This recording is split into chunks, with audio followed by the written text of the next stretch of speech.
اعوذ باللہ من الشیطان الرجیم بسم اللہ الرحمن الرحیم قالوا لن يدخل الجنة الا من كان هودا او نصارا۔ اب دیکھیے، جب یہ نئی امت اب تشکیل پا رہی ہے تو یہودی اور نصرانی جو ایک دوسرے کے دشمن تھے مسلمانوں کے مقابلے میں جمع ہو گئے۔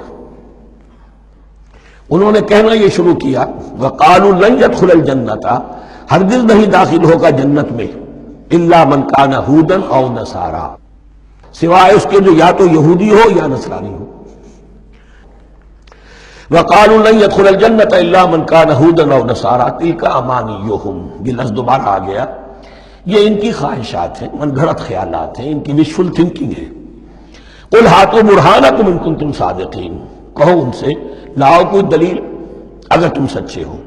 دلیل کتاب سے لاؤ، کہیں تورات میں لکھا ہے، یہ کہیں یہ انجیل میں لکھا ہے، جو تورات اور جو انجیل تمہارے پاس ہے اسی میں سے دکھا دو کہ یہ لکھا ہوا، کہیں لکھا ہوا نہیں۔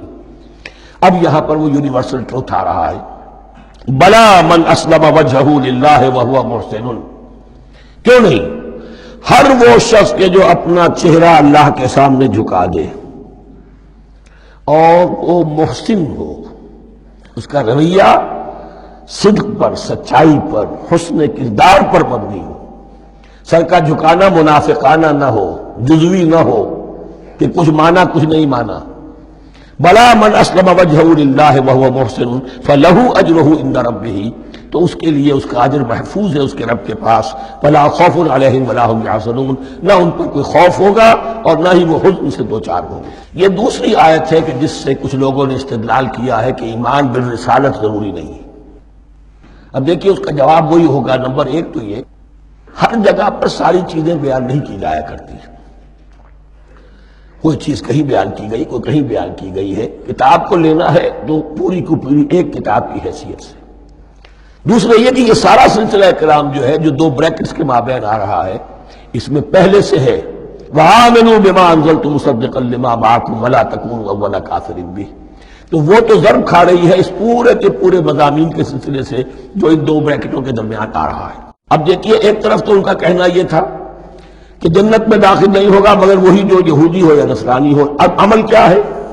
وقالت اليہود لیست النصارى علی شیء، یہودی کہتے ہیں نصارہ کی کوئی حیثیت نہیں، کوئی بنیاد نہیں، کوئی جڑ نہیں۔ وقالت النصارى لیست اليہود علی شیء، اور نصارہ کہتے ہیں کہ یہود کی کوئی بنیاد نہیں، بے بنیاد لوگ ہیں، کوئی حقیقت ان کی حقانیت ہے ہی نہیں۔ وہم یتلون الکتاب، اور مزہ یہ ہے کہ دونوں ایک کتاب پڑھ رہے ہیں۔ اولڈ ٹیسٹمنٹ مشترک ہے یہودیوں میں اور عیسائیوں میں، یہ بہت اہم نقطہ ہے۔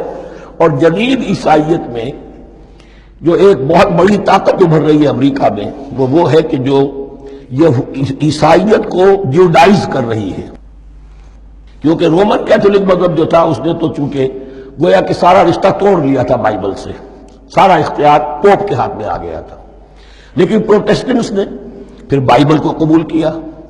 اب اس کی منطقی انتہا یہ کہ اولڈ ٹیسٹمنٹ کے اوپر بھی اب ان کی توجہ ہو رہی ہے کہ آخر یہ بھی تو ہم مانتے ہیں کہ ہماری کتاب ہے، اور اس میں جو کچھ لکھا ہے اس کو نظر انداز کیسے کر سکتے ہیں۔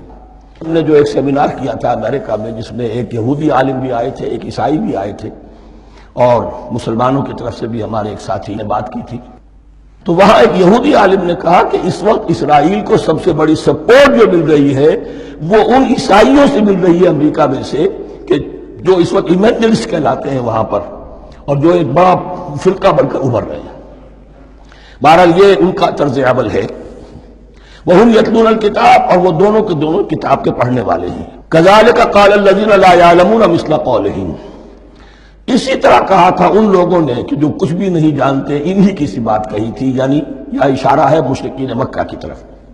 فَاللَّهُ يَحْكُمُ بَيْنَهُمْ يَوْمَ الْقِيَامَةِ فِيمَا كَانُوا فِيهِ يَخْتَلِفُونَ، تو اللہ تعالیٰ فیصلہ کر دے گا ان کے مابین قیامت کے دن ان تمام باتوں کا جن میں کہ یہ اختلاف کر رہے تھے۔ صدق اللہ العظیم۔